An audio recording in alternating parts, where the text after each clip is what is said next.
thank you. And they turn around to just, kind of like walk off. Let's see here. The place, let's see. No, not necessarily plot twists.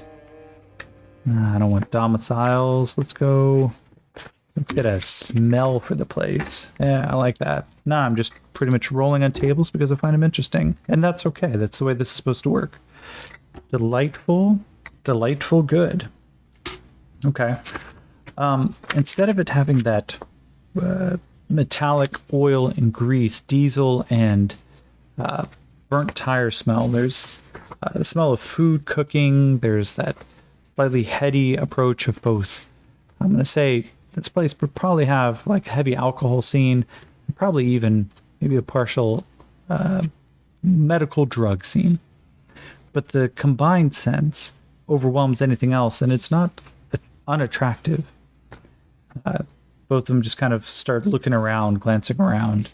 Yakeem keeping his hand where his pistol would be, realizing, of course, that it's not there, but not willing to get rid of his long fought habits. Jean-Francois. I don't know why I keep calling him Jean-Pierre. His name's going to end up becoming Jean-Pierre, the rate I'm going. Jean-Francois just kind of falls in line just behind him. He goes, this place, it is a little still weird, but you think we can stop for maybe some food? I'm quite hungry. We have not eaten, and it is already past noon. Because if we find a place that's cheap, I'm not going to spend a minute longer than we need to. He goes, all right. They continue moving forward. Let's roll a quick check. I'd say it's likely. Oh, yeah. Now, they find the source of the food fairly quickly. They kind of step forward, and there is a food truck. There we go. Perfect. Why wouldn't there be a food truck in the middle of a encampment in the Kansas wildlands? And as they step forward, there is the just mouth-watering smell of long-cooked barbecue. That tangy and sweet smell just kind of clings over everything. The molasses, the sugars, the spices, the peppers, all of it just cloying together. Even Yakeem just kind of stops what he's doing. He's like, all right, well, we can get something to eat. This place looks fine. They come forward. And, so what'll it be, fellas? And they look up at the menu, glance down, see some of the prices. Yakeem winches a little bit and he goes, oh, that's kind of expensive, but I'll take one of those. And he points up. Jean-Francois, I'll take this one, and then can I get this on the side? And can you put the sauce in a little pan so I can just dip in? Oh, very good. So we are using, in this game in particular, and this is one of the things I like about Savage Worlds, is that we can use obfuscation for certain things. I don't want to track each individual credit that Yakeem may earn or lose. Instead, we're going to use something called the wealth die. Now, in this particular scenario, a wealth die is not necessary. If they eat like this quite often, then maybe the wealth die will go down. But what it represents, it is a attribute roll just like a skill or any other attribute. But instead, it just represents the amount of funding that the character currently carries. Yakeem starts with a D6 in his wealth die. And anytime he wants to purchase something of particular expense, he has to roll the wealth die and his wild die. And if he gets his 4 or higher, then he succeeds and he finds what he's looking for, but his wealth die goes down by 1. If he gets with a raise, so it's an 8 or a 12 or anything, anything above an 8, and not only does he manage to purchase the thing, but he purchases it at such a great deal that his wealth die doesn't go down. If he fails, no change, he can't find it, can't afford it, something along those lines. If he gets snake eyes, then not only does the wealth die go down, he does not get what he wants because he gets rolled, mugged, or the item is a fake. So the idea that this can add to this particular influence and that the world itself can be obfuscated in the way that we don't have to count to the penny, but at the same time represent what it means to actually have to scrounge and pull together funds to purchase those things that you want.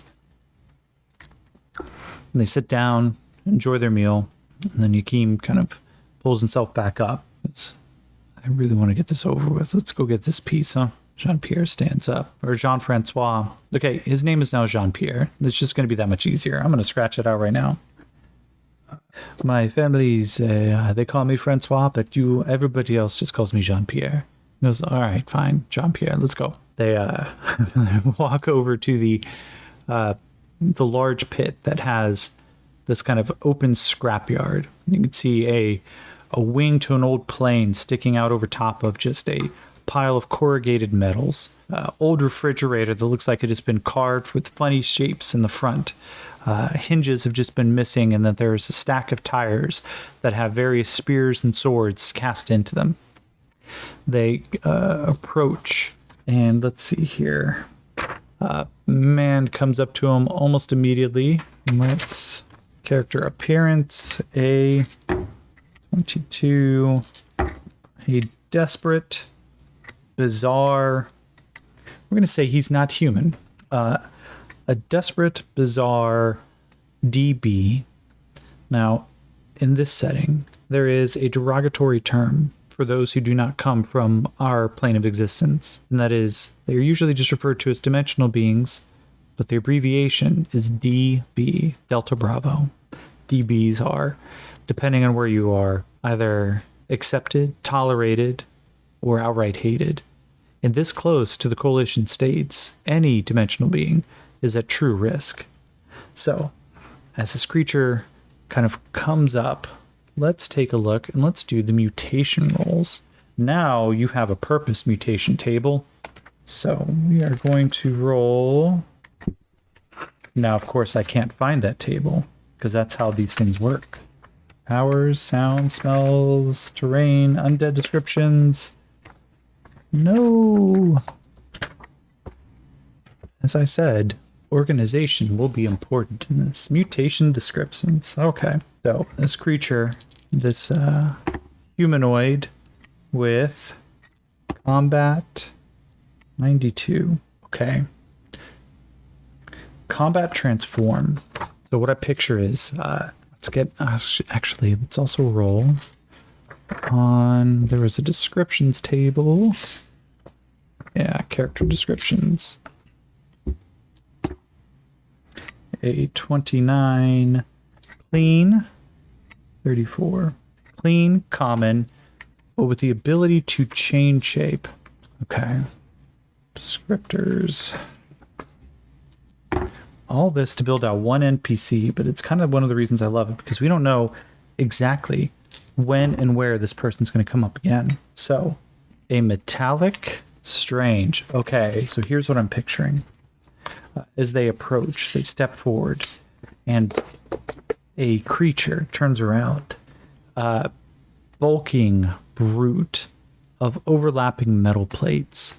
They shimmer with a strange light and color, and they begin to reform as the creature itself turns in place, where a face would normally exist. Instead, it almost looks like a sensor pail or a sensor pad where multiple lenses extrude, sensors come out in all directions, and they change and move. It is almost a little bizarre to watch as this mechanical, well, not even mechanical, maybe it's not specifically mechanic, but for our parlance, it would almost be cybernetic, but it's almost liquid cybernetics. It takes on a humanoid form as it approaches, head, arms, legs, torso, and in a slightly driving voice, it comes up and says, yes,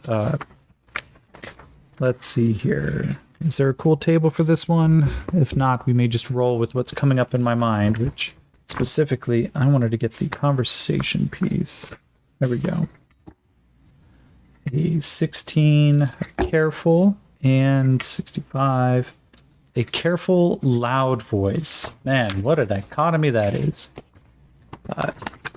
The thing approaches, the creature approaches, and in an amplified but carefully cadenced voice. Query, what is your purpose? Keem's taken back a little bit. Let's see, does he recognize this species, which we're going to have to come up with a name? Common knowledge of D6, a 3 and a 5. Well, we did say specifically that it is not necessarily, it's a little exotic, so even with the -1, we're going to say that's a 4. Yakeem's encountered this. These creatures are called... Let's come up with a name, huh?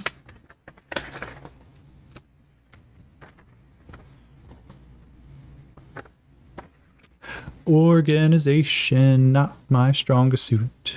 There we go. Names. 34 and 12. The Gabi. Okay. We're going to call them the Gonbins. Race. Metallic combat shapeshifters. Yakeem, his hand automatically goes back to where he thought his pistol would be, but of course, in this kind of like quick reaction, Jean-Pierre just kind of looks up and goes, Mondu, what? This is just another person just living their life, yes? Yakeem goes, he's a Gonbi. It's a race of just almost adaptive combat. They can change their shape to take on whatever combat requirements they have. And Jean-Pierre just nods and goes, this. He is working behind the counter. Yes, I assume he is not willing to kill us right now. It's a fair point. Okay, well, he steps forward. He goes, we're here to try to barter for a part. Query, what part are you looking for? Looks and goes, something 15 converter? Type 15 converter, I believe it was called. Gonbi stops for a second. Response. I will be back shortly. He turns around and begins to walk off back behind the scene. So let's roll on our plot twist to see what is about to happen, because we know, one, this place is not what it seems, and that specifically our friend Valen back there was trying to set up for an ambush. Maybe this place, the way that it works, a mechanic out in the middle of nowhere sends somebody always looking for this. Maybe the Type 15 converter it's a code word for I'm a sucker, please rob me. But we're going to find out by rolling on the plot twist. This is a 73. 73 is protect. 46, protect leader. Okay. Protect leader. What would that mean in the context of specifically an ambush? Would bandits need to protect their leader? Oh, maybe. Maybe. The code words determine the danger level of the person, right? Maybe Valen actually saw that Yakeem looks like a juicer and may be a juicer. She doesn't entirely know. But what she does know is he's a potential target as a Jean-Pierre, but he's dangerous. And so they have to protect the leader.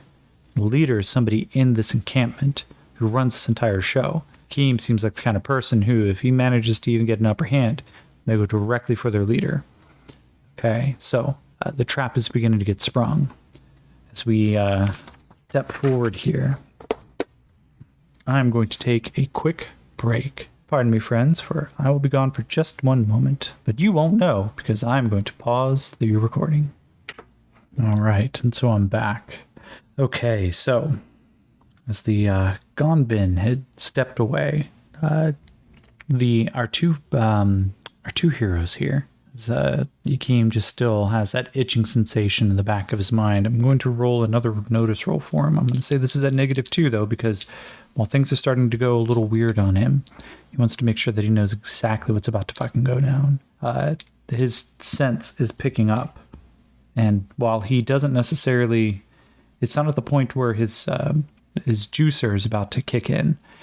It's starting to get there. It's that nervous level in the back of his mind as the stress begins to build up. He's starting to get a little on edge. And I'm going to actually say that it breaks based on the description here of the drug-induced euphoria. On the first round of an unexpected combat or high-stress situation, the character doesn't gain the benefits on uncanny reflexes or quick. So this isn't necessarily low stress, but it's not truly high stress. 4 minus 2. No, he doesn't. Actually, you know what? I'm going to use a Benny. That is a 5. No. The sense is there, but he doesn't know what's going on. Starts looking around, watching. What he doesn't really see is that there are some ruffians. There are some bandits who are beginning to take places that surround them. Yakeem, of course, doesn't really fully notice as he's a little concerned about getting stabbed in the back, not just from, the folks that are here, not just from the Gonbin that he had just encountered, but also from the fact that he doesn't know who Jean-Pierre really is. And now he is in a town surrounded by strangers. His sense is going up. He is without his weapons. He's without an easy access of getting his car out. Things are not premium for him right now. As the group begins to move forward, let's see here. All right. He sees a group of them need to come up. We're going to take a look at actions.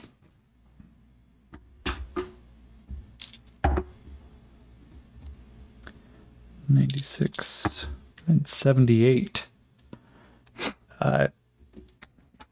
He watches as one of them begins to light looks like maybe a rolled cigarette, a rolled joint, something of burnable quality.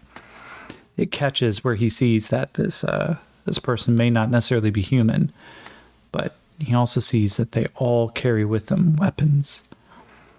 Knowing, of course, that he is not entirely unarmed, but really wishing that he was able to keep his guns right now. Yakeem starts getting that paranoid approach because we need to start talking about getting out of here. This is not going to go the way we hope it's going to. And Jean-Pierre just, we need this part. Yes, she says we will not be able to go far without it. He goes, I'm willing to take my risks of just walking at this point. I don't like this. This isn't good. So we're going to ask the fate table now. What is the likelihood that this ambush is about to go off? I'm going to say it is likely. So that means an 85 or lower, and this attack is about to occur. It is a 2. So it is an exceptional yes, confirming above and beyond. So let's see, Yakeem and Jean-Pierre stand around. That funny feeling just tickling the back of his mind. Jean-Pierre, I'm going to say, is going to, or one of them, let's see. I'm going to roll on the character table. Well, actually, I'm just going to say 50-50. Odds, they target after Yakeem. Evens, they target Jean-Pierre. Yakeem first. He needs to make a notice roll against one of their survival or one of their stealth checks. They do have at least an equal stealth as him. So he rolled a 4. They rolled a 4 as well. So no change. Which means I'm not going to say that they get the drop on him, but they definitely get an additional round against him. He is amped. He is, not fully ready to go. The juicer capabilities haven't truly launched just yet, but Yakeem is now concerned, and so he is not in a daze. But we're going to go right into initiative here. Let's say it is going to be 2d6 worth of these bandits who are beginning to pile up around him. Oh, that's not good. 9 of these bandits suddenly cast forward. One of them comes forward and with a neuro mace tries to get a quick attack off against Yakeem. Let's see here. Does he have... Well, we're going to use the standard stats for a bandit, which is a d6 across the board, but a neuro mace, I want to say, has special rules behind it. So we're going to flip open the good old Savage Rifts book. And let's see. Nope, no vibro weapons. Neuro mace. Does not deal mega damage. Touch attack. The victim must make a bigger check or be stunned. All right. So it is not mega damage, but it does strength plus a d6. In addition, they can just try to use this mace to stun a target. Now, to what purpose, we're not sure yet, but Yakeem, of course, is not fully aware. He is watching in all directions, so he doesn't see the one coming up behind him. He doesn't have the drop on him, but he is still going to make an attack. No need to draw cards, as neither Yakim nor Jean-Pierre made their notice rolls to determine. So these bandit groups, they get their first attack. Oh, it's a natural 1. Let's see. Nah, it's not a critical failure, but the first one comes around behind. The neuromace sparks, and it's just enough time that Yakim's his juicer abilities, the heightened meds, begin to kick in. His eyes, just dilate down to almost like pinpricks of dots, and he spins with the speed that the first weapon comes down and just barely misses him. The next group is going to, let's see here, they are going to target, well, they're all going to go after Yakim. He is the big, scary, frightening target. So the other 8 are going to mass together and try to kick, punch, and knock him down as best as they can. Oh no, the fighting roll blew up. That is a 10 versus his parry of 6. So that is a hit with a raise. So that's a d6 plus a 6 plus a raised die. Oh no, it's an 8 plus a 6 on the die. It's a 14. It explodes. That is a 17. Is there any armor piercing on this? No, that's fortunate, but it hits his toughness. So he is now shaken. Yakim, as he comes around, a group of them batter out. They slam into him. Some of the neuromace is beginning to catch flesh just where his arms connect in, where the overlap of his vest of the armor catches into his underarms, and they begin to shock him. Not enough to actually cause a stunning effect, but it causes him to kind of like blink out just for a second. Even the meds kicking in are a little bit harder to actually maintain. Now we're going to deal out some initiative cards here. So for Yakim, he gets the Jack of Spades. For Jean-Pierre, he gets the 6 of Spades. And for the bandits, it's the 2 of Hearts. All right. The meds for Yakim kick in. He suddenly feels pissed. Let's see. Does he get any kind of special abilities to overcome being shaken? No, not by the looks of it. Just to make sure, though. Has the quick edge. That doesn't help. +2 fatigue checks, but that doesn't help. So no, he just needs to make, so when someone is shaken, this is a status. So the first time you get hit where it meets or beats your toughness from a damage roll, you cannot take any additional actions outside of moving, but you can't even run. But at the start of your turn when you're shaken, you can roll for free a spirit check to see if you can kind of take yourself out of shell shock. So that's what we're going to do here. We're going to start off with a spirit roll. Fortunately, Yakim's spirit is a d8, so we just have to beat a 4. Yep, that blows up, so it's a 7 and a 9. So that is with a raise. He's no longer shaken. He can take his full turn. That survival knife comes out in a blur. Flash of steel. He's going to make 2 attacks against 2 different targets. They're all right in melee with him, which makes it a lot easier. His fighting die is a d8. He's going to roll his d6, but because he's taking 2 actions this round, trying to pretty much shank 2 different targets, he's going to take what's called the multi-action penalty. Because his chems and everything are currently flooding him, he is at his full capabilities. So his uncanny reflexes are about to kick in. It's a -2 to hit him going forward. But he has to beat their parry, which is... Parry is one of those derived stats. It's not static for everybody. It starts off as the number 2, and then it is half of whatever your fighting die is. So for Yakim, you heard me compare the attack roll against his parry. His fighting die is a d8, so half of an 8 is a 4, plus 2 is 6, and his parry is a 6. Excuse me. So with a parry of 6, anybody rolling a fighting die against him has to beat a 6 or better to hit. For these bandits, I believe that they have a d4 in fighting, or a d6 in fighting, which means that the parry is going to be 5. So Yakim has to beat a 5. Now he's taking the multi-action penalty, which means it's 2 attacks, but each attack is at a -2. So we're going to see if he can beat the number 5 with a -2 on these rolls. And that's Snake Eyes. Oh, God.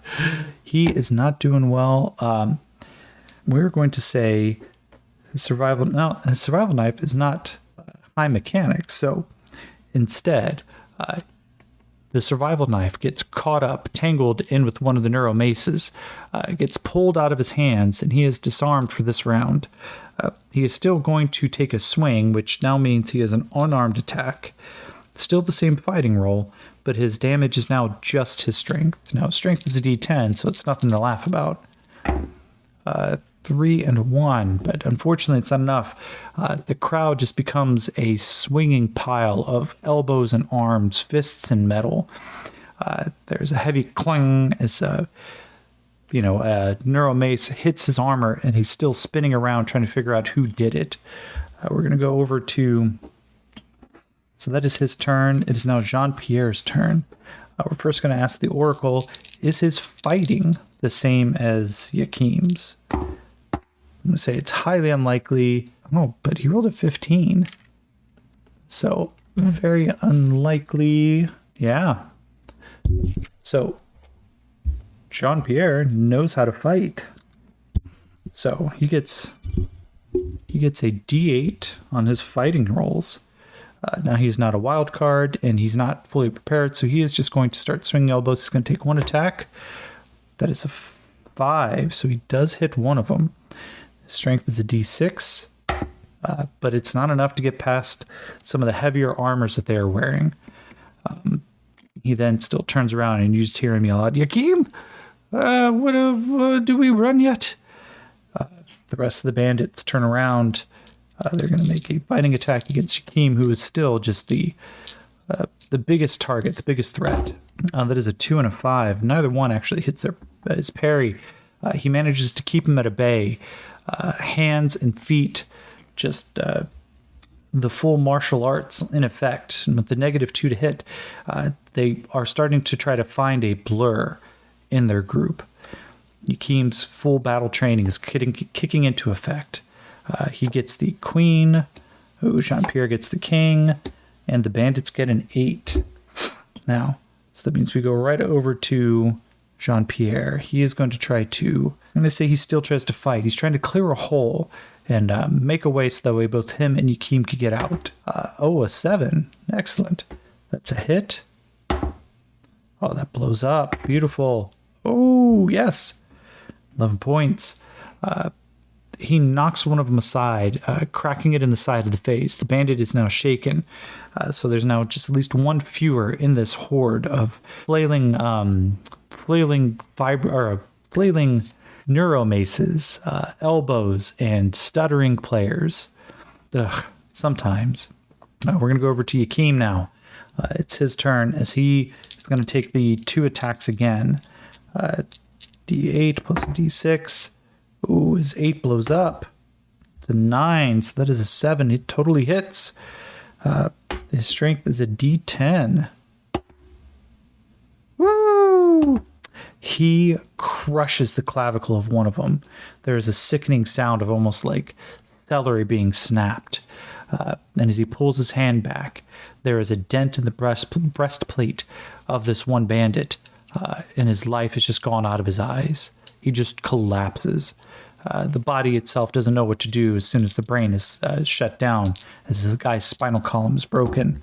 His second attack, it's a D6 minus 2. It's a 4. I'm going to put in a burn die for this. No ones. Perfect. It's a 3. That's another great hit. And as he swings again, woo, get it, Yakim. 15 more points. He takes a second one out. So we now have effectively 3 of these bandits down. The rest of them, let's see. As they have an 8, I'm going to give them a D6 for their spirit to see if they turn tail and break. They do not break. They continue the fight. They're going to still continue after Yakim here. 4 and a 6. The 6 blows up. It's an 11 that hits. Hits with a raise.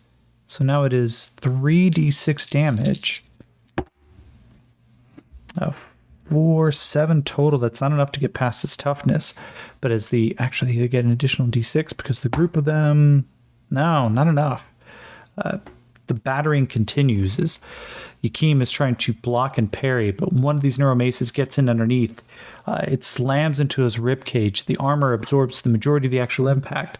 The electricity echoes through, and I think he needs to make a figure roll -2 or be stunned. This figure is a D8, and of course, on any rolls, gets his wild die. So he has to roll a 6 or higher. Then he rolls a 6. The stun applies. The electricity arcs into his body, and the chems block it for him. The meds pump through, and he just feels a burning sensation.